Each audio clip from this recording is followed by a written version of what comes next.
very much, guys. 11 out of those 15 species of crane are considered threatened or vulnerable, but don't worry, because 6 of those species of crane are found right here at the park. And we do breeding practices, of course. Malone Joe here and his sister Taji were hatched in our large open field exhibits. If you have the time today, ride our African tram safari, and there you'll be able to see Malone Joe's parents. So definitely a worthwhile experience. And every now and again, folks, with these breeding of cranes here at the park, I got some more food, but there you go. Every now and again, we get a pair of adults that are not ready to take care of those babies. So what we do, oh, by the way, you might want, and it doesn't necessarily have to be the same species of bird. It works out very well. And we're gonna get one more final flight, so if you have to duck, please do. My favorite flight is this last one. You get to see that very long landing gear they have. Now, those long legs help them to maneuver and scamper through the marshlands out there in Africa. Helps stir up the vegetation. Ladies and gentlemen, that is Malone Joe. That's our East African crown crane. Oh, hey, look at that. They got the same walk. Mom's so proud. Folks, Tobin sees 10 times better than a human being.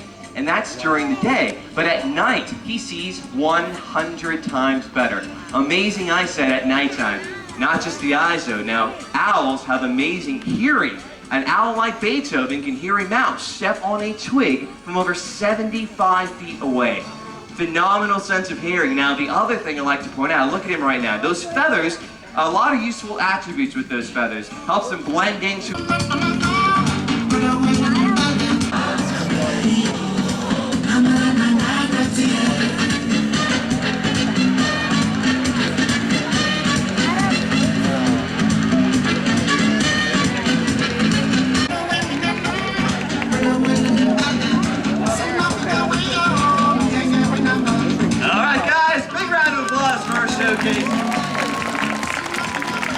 Thank you, Pete. I am doing very well. Thank you so much, Marco. And hello, everyone.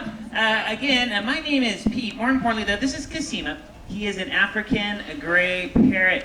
Now, Kasima, now that you're out here, look at all these nice people here. Can you please tell them, hello? Hello. We're going to try that one more time, okay? Can you please say, hello? Hello. Much better. Thank you very much. Now, what you heard Kasima saying there just a second ago was not this guy, talking, like you and I think of talking. He was just mimicking or repeating the sounds they hear in their environment. Now, African gray parrots are found in the wild in the Congo River basins of Africa. But Kasima here himself lives in our office backstage, and we are in that office, so he hears a lot of the sounds that we make. For example, if we get a little sick, Kasima, how's your cough? It kind of sounds like he's sick, and not sick at all. He's just mimicking us. Now, speaking of that cold and flu, did you know if you catch a cold, you might get a little congested with that? Something might help you out? Let's see if you can blow your nose. Now, that kind of sounds like he needs a little Kleenex, but again, he's not sick. He just heard a sound that we made. He thought it was really cool, so he picked it up all on his own. I'll give you a little heads up on how we train our birds. We only use positive reinforcement in all the training we do here, which means every time Kasima or any of our birds have come out on stage, nothing but positive things have ever happened to them. Positive reinforcement comes in a lot of different forms, like the little treats you see me giving Kasima, but for very social animals, you can also give them a lot of verbal praise, like, awesome, way to go, because they totally feed off the energy in your voice, the tone of that voice. Now, this little guy here has heard so much of that verbal praise, he knows how to tell himself when he's doing very well. Kasima, are you a good boy? Are you a good boy? Good boy. Oh, yes, you are a good boy. I totally agree. I had to wait there for a little bit, but I totally agree. He is a good boy. Speaking of good boys, we wanted to talk about something really important to us right now here at the San Diego Zoo and Safari Park. We're going to talk about conservation. Conservation is huge. We do it all around the world. The thing is, though, as much as we do around the world, we would not be able to do any of that work. I mean, any of it. If it was not for basically all of you. You today, our members, our donors, and our guests, you are the reason why we can continue to do this conservation work all around the world. Now, Kasima has heard about what you guys are doing for conservation. He would like to thank you in his own personal way. Kasima, go ahead. Give him a kiss. Oh, yeah! Really nicely done, Kasima. That was great! Awesome!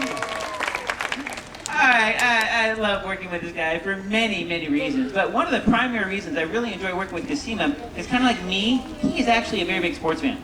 Yeah, he likes teams from all around the world, especially here in San Diego. Now, I want to share with you how this guy likes to root for his team. Now, if you've ever been to a large game before, you're probably going to recognize what he's about to do. I would like you to please listen carefully so you can hear a word he says at the end of this behavior. It's all going to make sense. All right, Kasima, go ahead. Give him your fight song.